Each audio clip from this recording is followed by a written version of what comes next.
오늘 본문의 말씀을 가지고 구원의 기쁨을 회복하자라고 하는 제목으로 말씀을 나누고자 합니다. 오늘도 말씀 나누기 전에 우리 인사합니다. 앞뒤 또 좌우 바라보시면서 오늘 그렇게 인사합니다.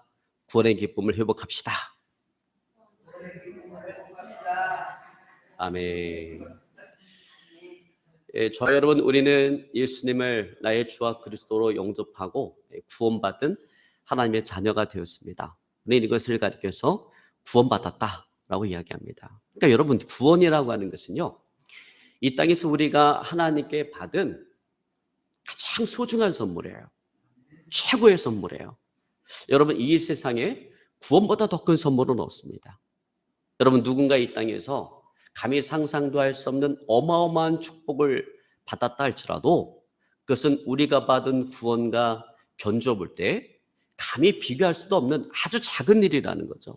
아주 사소한 그런 일이다라는 것입니다. 여러분, 그러므로 우리는 구원을 선물로 받은 자답게 이 구원의 기쁨으로 항상 충만한 삶을 살아가야 되는 것입니다. 여러분, 항상 충만한 삶을 살아가시기를 저는 축원합니다. 여러분, 근데 많은 그리스도인들이 이 구원의 기쁨을 누리지 못하며 살아가고 있습니다. 왜 그럴까요? 저는 개인적으로 이 두 가지 때문에 그렇다라고 생각을 하는데, 첫 번째는 뭐냐면 내가 받은 그 구원의 가치를 모르기 때문이다라고 하는 거예요. 그래서 내가 받은 구원의 가치, 이게 얼마나 귀하고 얼마나 소중한지를 모르거나 아니면 그 마음속에 분명한 구원의 확신이 없기 때문에 이 구원의 기쁨을 누리지 못하며 살아간다라고 하는 것입니다. 여러분, 바라기는 오늘 이 시간 내가 받은 이 구원이 얼마나 값진 것인가, 이게 얼마나 귀한 것인가 여러분 깨달을 수 있기를 바랍니다. 그리고 분명한 구원의 확신을 여러분 가질 수 있기를 주님을 축원합니다. 그래서 이 구원의 기쁨을 회복하고 구원받은 자답게 살아가시는 저와 여러분의 삶이 되어줄 수 있기를 오늘 시간 주님을 축원합니다. 여러분, 기독교가 이 땅에 들어오던 초창기 기독교는 엄청난 핍박을 받기도 했지만 참 웃지 않을 수 없는 그런 재미난 일들도 많이 있었습니다. 한 할머니가, 한 노파가 정말 반년 동안 부지런히 교회를 다녔습니다. 반년 동안 부지런히 교회를 다니다가 어느 날 교회 발걸음을 끊어버렸어요. 그래서 목사님이 이 할머니 집에 신방을 갔습니다. 그리고 할머니에게 그렇게 말씀드렸어요. 할머니, 아니 그렇게 열심히 나오던 교회를 왜 갑자기 발걸음을 끊으셨습니까? 그러니까 할머니가 목사님께 이렇게 말했어요. 목사님, 내가 처음 교회 나갔을 때 목사님 여기에 뭐라고 얘기했습니까? 예수 믿으면 구원받는다고 했죠? 예, 제가 그렇게 말씀드렸습니다. 그래서 내가 그 바쁜 농사일 다 제껴두고 반년 동안 열심히 교회를 다녔는데 구원은커녕 1원도 받지 못했습니다. 그러더라고요. 여러분, 오늘날 우리 입장에서 생각해보면 이게 무슨 말도 되지 않은 코미디 같은 이야기인가 라고 생각할 수 있겠지만요, 그 당시에는 이게 얼마든지 가능한 그런 일이었다라는 거예요. 여러분, 지금 우리 입장에서 보면 10원이라고 하는 돈은요, 10원짜리는 화폐 가치가 거의 없어요. 그래서 여러분, 길거리 지나가다가 10원짜리 떨어졌다고 해서 그거 허리 굽혀서 죽는 사람 있나요? 그래도 한 100원 떨어졌으면 죽는데 10원짜리 떨어져서 죽지 않아요. 그만큼 10원이라고 하는 것은 화폐로서의 가치가 없다라는 거죠. 근데 지금부터 60년 전, 1960년대 10원이라고 하는 그 돈의 가치는요, 엄청나게 큰 돈이에요. 여러분, 1960년대 10원이면요, 소를 한 마리 살 수 있는 그런 돈입니다. 그러니까 1884년에 이 땅에 우리나라에 기독교가 처음 들어오고 나서 이제 139년을 지나가고 있습니다. 그러니까 기독교가 초창기 우리나라에 들어왔던 그 시절에 10원이라고 하는 돈은요, 엄청나게 이게 큰 돈이에요. 그러니까 예수 믿으면 구원을 받습니다, 이렇게 복음을 전하니까 그거를 오해를 해서 정말 구원을 받는 줄 알고 교회를 나온 사람들이 많이 있었다라고 하는 것입니다. 여러분, 이것을 한마디로 말해서 내가 받은 그 구원의 가치를 오해하거나 또 몰라서 벌어진 웃지 않을 수 없는 해프닝인 것이죠. 여러분, 그런데 옛날이나 지금이나 자신이 예수님을 영접함으로 하나님께 받은 소중한 선물인 그 구원의 가치를 모르는 그리스도인들이 너무나 많다라는 거예요. 오늘날에도 내가 받은 구원의 가치를 모르는 그리스도인들이 너무나 많다라는 거예요. 내가 예수님을 나의 주와 그리스도로 영접하고 구원받은 하나님의 자녀가 된 것이 이게 얼마나 기쁜 일이고 이게 얼마나 감사한 일인지를 모른다라는 거예요. 내가 받은 이 구원을 위해서 하나님께서 얼마나 큰 희생과 대가를 지불했는지를 모르고 살아간다라는 것입니다. 결국 설사 목사님의 설교를 통해서 또 성경을 읽으면서 그런 사실을 알고 있다 할지라도 그것에 대해서 정말 내가 감동하고 감격해하며 살아가는 사람들이 없다라고 하는 것입니다. 여러분, 우리를 향한 하나님의 그 희생과 그 사랑 앞에 무릎을 꿇고 눈물로 순복해야 되는데 그런 사람이 없다라는 거예요. 여전히 내가 받은 구원은 세상이 주는 그 즐거움 앞에 언제든지 내던져 버릴 수 있는 아주 그런 하찮은 것이 되어져 버렸다라는 거예요. 근데 왜 그렇게 되었을까? 여러분, 그것은요, 내가 처해 있는 그 영적인 현실을 모르기 때문이다라는 것입니다. 이 세상에 태어나면서부터 영원히 멸망받을 수밖에 없는 죄인으로 태어났다라고 하는 자기 자신의 그 영적인 현실을 모른 채 너무나도 값싼 복음, 너무나도 싸구려 복음을 들었기 때문에 그렇게 됐다라는 거예요. 여러분, 교회가 전도할 때, 복음을 전할 때 우리의 구원자 되시는 예수님을 소개하기에 앞서 나를 포함해서 모든 사람, 이 세상의 모든 사람이 죄인이다라고 하는 그 사실을 깨닫게 해줘야 돼요. 이게 중요해요. 근데 죄인이라는 사실을 깨닫게 해줘야 되는데 이 죄인이라는 사실을 깨닫게 해주는 것이 아니라 그것을 간단하게 그냥 이야기하고 전달을 하고 예수 그리스도를 소개하는 거예요. 구원자 되신 예수 그리스도를 믿으라고 이렇게 소개하는 거예요. 그러니 내가 받은 이 복음이라고 하는 것이 얼마나 가치 없게 느껴집니까? 내가 받은 구원이라고 하는 것이 얼마나 가치가 없게 느껴집니까? 여러분, 이것은 마치 건강한 사람에게 감기약을 준 것과 똑같아요. 여러분, 건강한 사람에게 감기약은요, 아무짝에도 쓸모가 없어요. 그러나 감기 걸린 사람에게 있어서는 이 감기약은 정말 너무나도 소중한 얘기예요. 그 감기약의 가치를 너무나도 잘 알고, 이건 너무나도 소중하고 너무나도 필요한 이야기예요. 그래서 오직 감기에 걸린 사람만이 그 감기약이 얼마나 소중한지 그 가치를 알고 그 감기약을 소중히 여기는 것입니다. 여러분, 마찬가지예요. 마찬가지로 내가 받은 이 구원의 가치, 내가 구원받았다라는 것이 얼마나 소중한가, 이게 얼마나 귀한 것인가, 내가 받은 이 구원의 가치를 깨닫기 위해서 먼저 우리는 내 자신의 그 영적인 현실을 우리가 알아야 된다는 거예요. 나는 이 세상에 태어나는 그 순간부터 영원히 멸망받을 수밖에 없는 죄인으로 태어났다라고 하는 그 사실을 오늘 우리가 깨달아야 된다는 것입니다. 그래서 또한 이 구원이 절대적으로 필요한 존재다. 나는 구원이 절대적으로 필요한 존재다라고 하는 그 사실을 우리가 알아야 된다는 것입니다. 여러분, 그러므로 우리는 구원을 이야기하기에 앞서 먼저 우리 자신을 제대로 봐야 된다는 거예요. 여러분, 이 시간에 내 자신의 그 영적인 현실을 여러분 바로 볼 수 있기를 주로 축원합니다. 그래서 내가 정말 구원이 필요한 존재다라고 하는 그 사실을 깨달을 수 있기를 주로 축원합니다. 그리고 또한 내가 받은 구원의 가치를 바로 깨닫고 날마다 감사하는 마음으로 살아가는 저 여러분의 삶이 되어질 수 있기를 주로 축원합니다.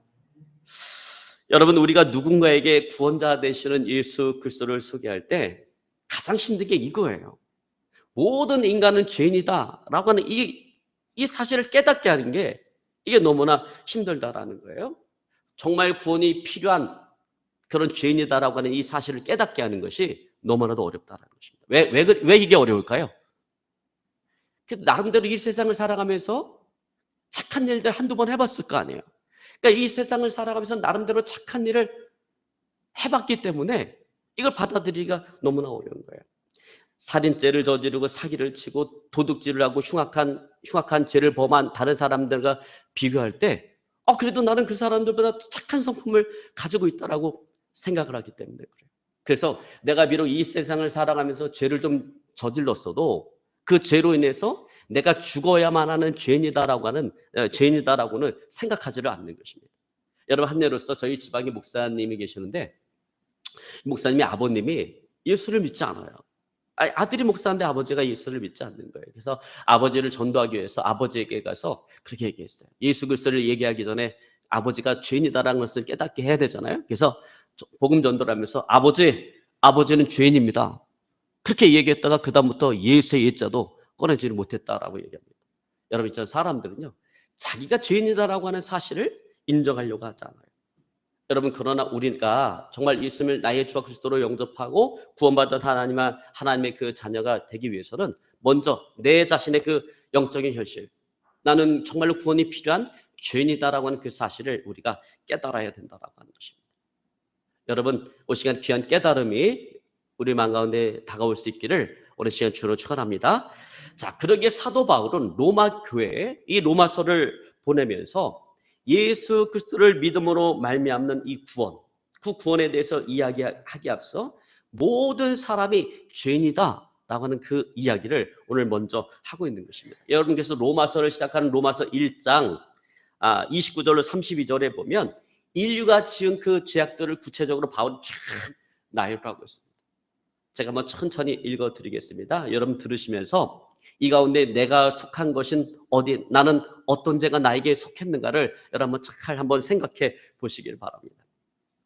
곧 모든 불의, 추악, 탐욕, 악의가 가득한 자요, 시기, 살인, 분쟁, 사기, 악독이 가득한 자요, 수근수근하는 자요, 비방하는 자요, 하나님께서 미워하는 자요, 능욕하는 자요, 교만한 자요, 자랑하는 자요, 악을 도모하는 자요, 부모를 거역하는 자요, 우매한 자요, 배악하는 자요, 무정한 자요, 무자비한 자라. 그들이 이 같은 일을 행하는 자는 사형에 해당한다고 하나님께서 정하심을 알고도 자기들만 행할 뿐 아니라 또한 그런 일을 행하는 자들을 옳다 하느니라. 자, 여러분 여기서 우리가 놓쳐서는 안 되는 아주 중요한 사실이 하나 있습니다. 그것은 뭐냐면 이 모든 죄악들이 사형에 해당한다라고 하나님께서 이렇게 정하셨다라고 하는 거예요. 여러분 심지어는 다른 사람에 대해서 수근수근하는 그 죄조차도 하나님께서는 사형에 해당한다라고 정하셨다라는 거예요. 여러분 이 죄는 우리가 너무나 쉽게 저지르는 죄 아니에요? 다른 사람에 대해서 요즘 말로 막 뒷담화 깐다고 얘기하잖아요. 다른 사람에 대해서 없는 자리에서 그 사람에 대해서 수근수근하는 죄. 우리는 이걸 죄라고 생각하지도 않아요. 그냥 뭐 그럴 수도 있지 이렇게 생각한다라는 거죠. 근데 하나님 뭐라고 얘기하는 거예요? 그런 죄도 사형에 해당한다라고 말씀하시는 거예요. 여러분 아마 위에서 나열된 죄 가운데서 자유로우신 분은 아마 아무도 없을 거예요. 다 이거 자기에게 다 걸릴 거예요. 여러분 그러므로 모든 사람은 죽어 멸망받을 수밖에 없는 죄인인 것입니다. 여러분 그러기에 바울은 로마서 3장 23절에 모든 사람이 죄를 범하였음에 하나님의 영광에 이르지 못하나니 이렇게 못하더니 이렇게 이야기합니다. 자, 여러분 그렇습니다. 여기 보면 어떤 사람이 죄를 범하였으면 하나님의 영광에 이르지 못하는 것이 아니라 모든 사람이 죄를 범하였으면 하나님의 영광에 이르지 못한다라고 말씀하고 있는 것입니다. 아마 어떤 분들은 이와 같은 하나님의 선언에 대해서 하나님이 너무나도 무정하고 무자비하고 피도 눈물도 없는 분이다라고 생각할지도 모르겠어요. 여러분 만약에 하나님께서 사형 선고만 내리고 우리가 구원 얻을 수 있는 길을 열어놓지 않았다면 얼마든지 우리가 그렇게 생각할 수도 있을 거예요. 물론 그런 생각조차도 올바른 생각은 아닙니다. 그것도 역시 잘못된 생각입니다. 왜냐하면 우리 인간들은요 거룩하지 못하기 때문에 서로 간의 죄를 용납해줘요. 서로 간의 죄, 아예 그 정도 죄는 뭐 눈 감아줄 수 있지 하고 서로 눈 감아줘요. 근데 하나님은 그게 안 되시는 분이잖아요. 왜? 하나님 너무나도 거룩하신 분이시기 때문에 서로의 죄를 용납해 준다라고 하는 건 있을 수가 없는 거예요. 죄를 눈 감아 준다라고 하는 건 있을 수가 없는 거예요. 우리가 생각할 때 아무리 보잘것없는 죄 같은 거, 죄 같지 않은 그 죄를 할지라도 하나님 그 죄를 용납할 수가 없다라고 하는 것입니다. 여러분 그러므로 혹시 내가 사람 앞에서는 의롭게 살아왔다 할지라도 하나님 앞에서는 아니다라고 하는 거예요. 여러분 모든 사람이 하나님 앞에서는 죽을 수밖에 없는 죄인인 것입니다. 여러분 믿으시기를 저는 축원합니다. 여러분 이와 같은 게 우리의 영적인 현실이에요. 근데 이와 같은 우리의 영적인 현실을 가장 잘 보여주고 있는 것이 뭐냐면 임종을 앞두고 있는 사람들의 모습입니다. 임종을 앞두고 있는 사람들의 모습을 보면 인간은 어쩔 수 없는 죄인이구나라고 하는 것을 우리 분명하게 보게 되죠. 여러분 임종을 앞두고 있는 사람이 얼굴을 보면 뭐가 잔뜩 끼어 있어요? 얼굴에 두려움입니다. 두려움. 죽음을 앞두고 두려움이 끼어 있어요. 눈을 보면 두려움이 가득 차 있어요. 아무리 세상에 살아가면서 착한 일을 많이 하고 의롭게 살아왔어도 막상 죽음을 맞닥뜨리게 되면 그 죽음 앞에 그 사람을 사로잡는 것은 죽음이 그 사람을 확 사로잡습니다. 그래서 왜 그러면 그 죽음이 이렇게 두려움이 확 다가올까요? 죽음 앞에서? 뭐 때문에? 그렇게 의롭게 살았는데, 착한 일도 많이 하고 살았는데 왜 이렇게 두려움이 다가올까요? 그것은요, 내가 죽으면 하나님의 심판대 앞에 선다라고 하는 것과 그 심판대 앞에서 내가 의롭다고 인정받지 못한다라고 하는 것을 본능적으로 알고 있기 때문에 그래요. 죽음에 임박하면요, 사람이 그걸 본능적으로 알게 됩니다. 본능적으로 깨닫게 됩니다. 여러분, 그래서 내가 죄인이다라고 하는 것은 성경이 증거할 뿐만 아니라 누가 더 잘 알고 있는가? 사실은 내 자신이 너무나도 잘 알고 있는 것입니다. 그런데 사람들이 자기 자신을 정직하게 보지 않기 때문에, 솔직하게 보지 않기 때문에 자기 자신을 죄인이다라고 생각하지 않을 뿐인 것입니다. 여러분, 그렇습니다. 모든 사람은 사형 선고를 받은 죄인인 것입니다. 여러분, 그러므로 모든 사람에게는 구원이 필요한 것입니다. 여러분, 믿으시기를 저는 축원합니다. 자, 그렇다면 우리가 어떻게 해야 구원을 얻을 수가 있을까? 어떻게 해야 우리가 구원을 얻을 수가 있을까? 여러분, 세상에서는 구원을 얻기 위해서 선행을 해요. 그래, 내가 착한 일을 많이 하고 덕을 쌓으면 내가 구원받겠지. 그래서 열심히 봉사활동 다니고 선행을 합니다. 또 어떤 사람들은 그래, 내가 구원받기 위해서 착한 마음을 가져야 돼. 이 착한 마음을 갖기 위해서 수행을 하고, 어떤 사람들은 또 구원을 얻기 위한 진리를 터득하기 위해서 열심히 도를 닦습니다. 그러나 여러분, 이런 모든 노력들이 다 헛될 수밖에 없다라고 하는 거예요. 아무리 그렇게 노력을 해도 이런 모든 것들이 우리의 죄를 가리울 수가 없는 것입니다. 여러분, 그러므로 바울은 로마서 3장 20절에 이렇게 말합니다. 그러므로 율법의 행위로는 그 앞에 의롭다 하심을 얻을 육체가 없나니.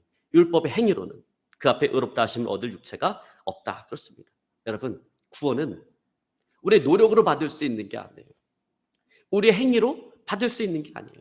오직 하나님께서 우리에게 은혜를 베풀어 주셔야만 우리가 구원을 얻을 수가 있는 것입니다. 여러분, 그러므로 우리는 우리의 노력으로 구원을 얻고자 하는, 우리의 행위로 구원을 얻고자 하는 그 노력 자체를 우리는 버려야 된다라는 것입니다. 포기해야 된다라는 것입니다. 오직 하나님께서 베풀어 주신 그 구원의 은혜를 우리가 인정하고, 그래서 우리가 믿음으로 받아들이는 것만이 우리가 구원을 얻을 수 있는 유일한 길인 것입니다. 가장 확실한 길인 것입니다.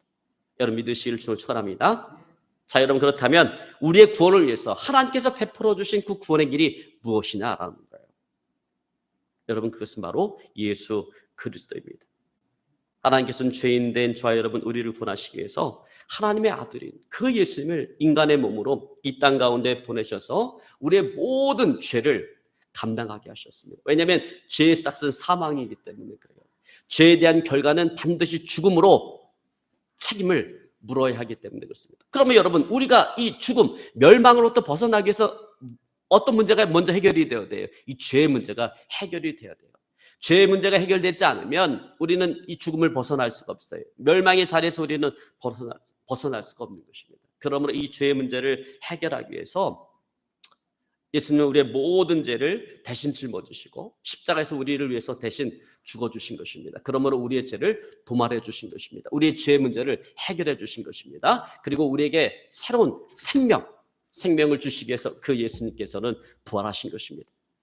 여러분, 이제 남은 것은 우리가 이 사실을 믿음으로 인정하고 그것을 받아들이는 거예요. 받아들여서 예수님을 나의 주와 그리스도로 영접하는 것입니다. 여러분, 그러면 우리는 하나님의 자녀가 되어지는 것입니다. 부활의 새 생명을 얻은 하나님의 자녀가 되어지는 것입니다. 영원한 생명, 이 땅에서 영원한 생명을 얻고 장차 천국에서 주님과 함께 거하는 하나님의 자녀가 되어지는 것입니다.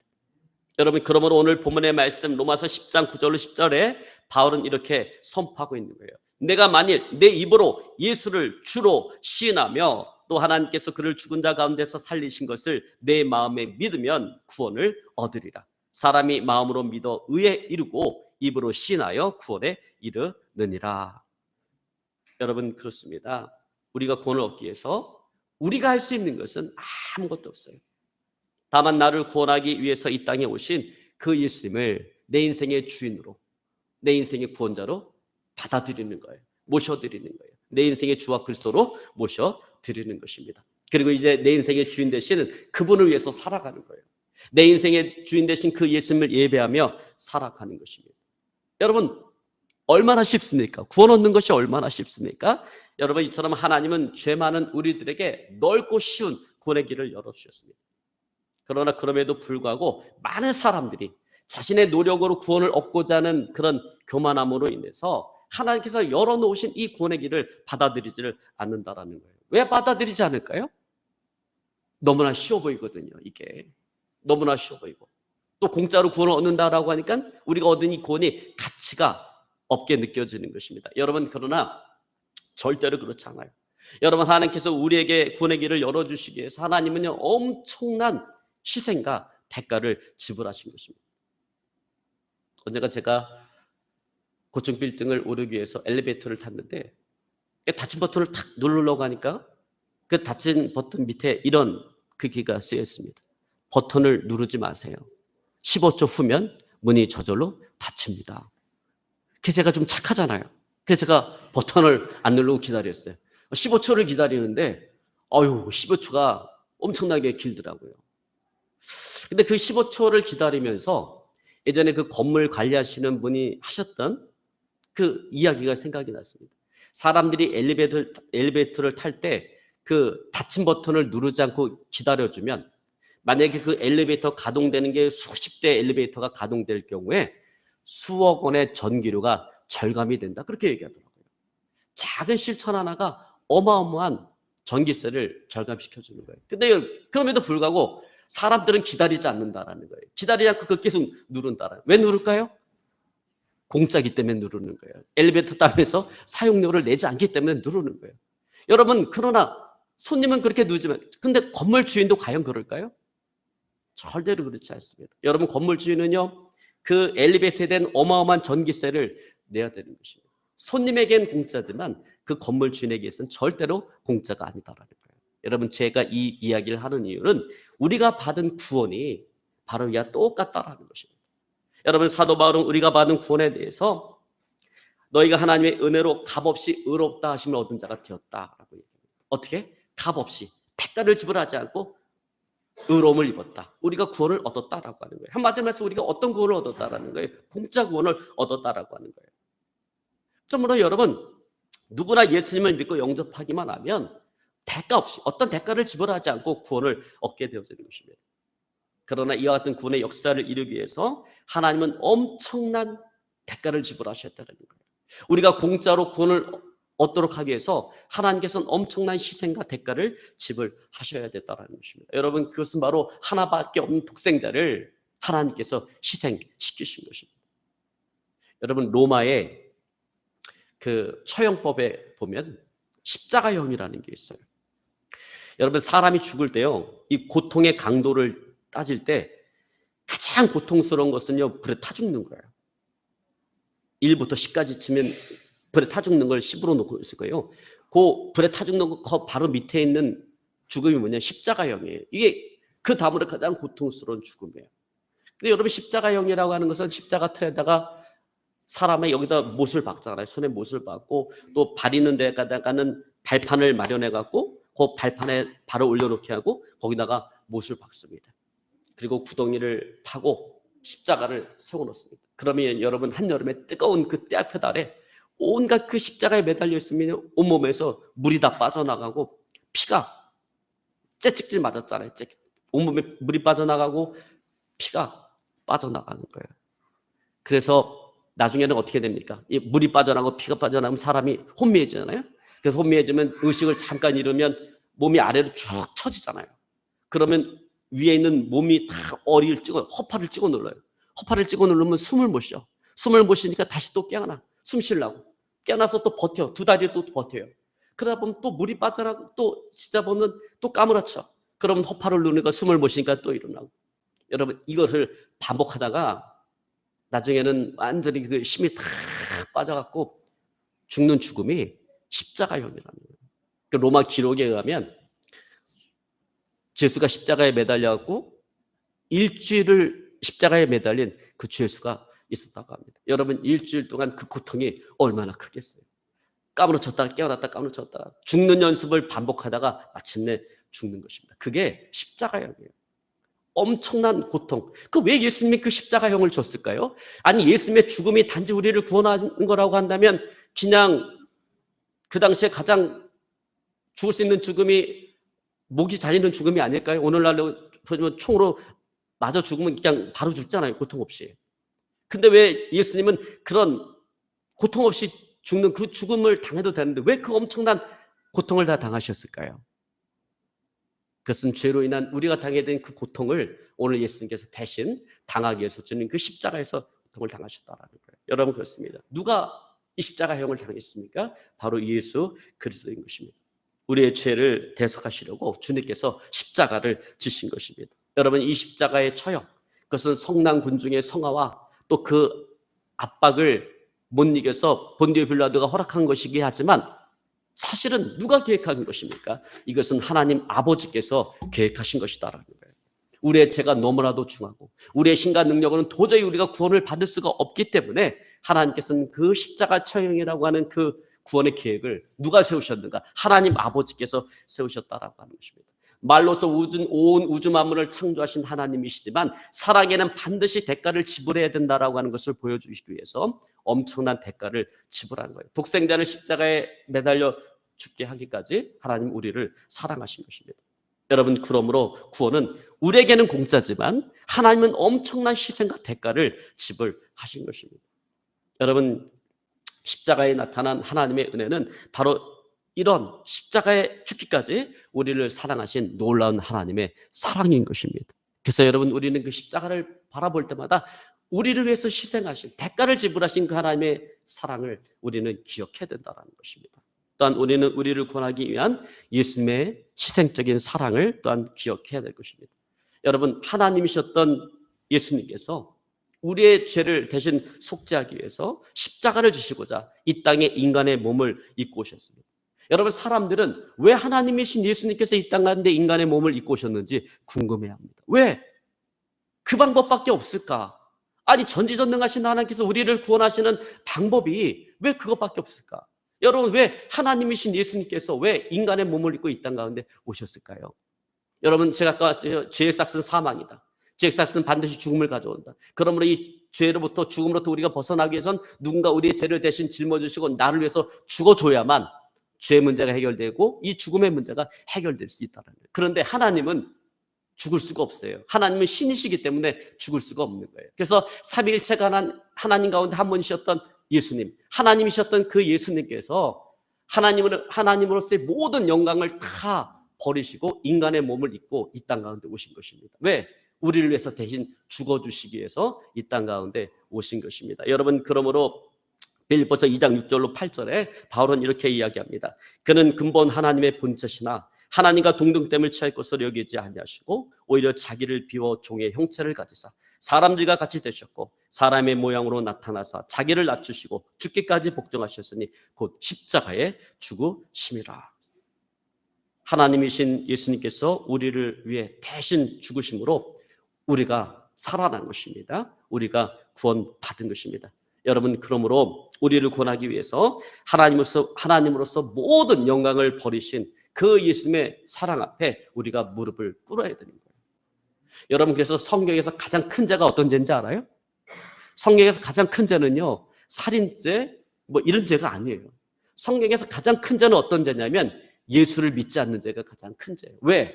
우리를 구원하기 위해서 이런 엄청난 희생과 대가를 지불했는데 그 하나님의 사랑을 거부하는 것이기 때문에 가장 큰 죄가 예수를 믿지 않는 죄가 가장 큰 죄인 것입니다. 여러분 그러므로 우리가 우리를 위해서 희생하신 그 예수님의 하나님의 사랑 앞에 우리가 무릎을 꿇어야 되는 거예요. 그리고 그 사랑 앞에 우리가 합당한 반응을 보여야 되는 것입니다. 여러분 그것은 바로 예수님을 나의 주와 그리스도로 영접하는 거예요. 내 인생의 주인으로 내 인생의 구원자로 영접하는 것입니다. 여러분 그렇게 될 때 우리는 하나님의 자녀가 되어지는 것입니다.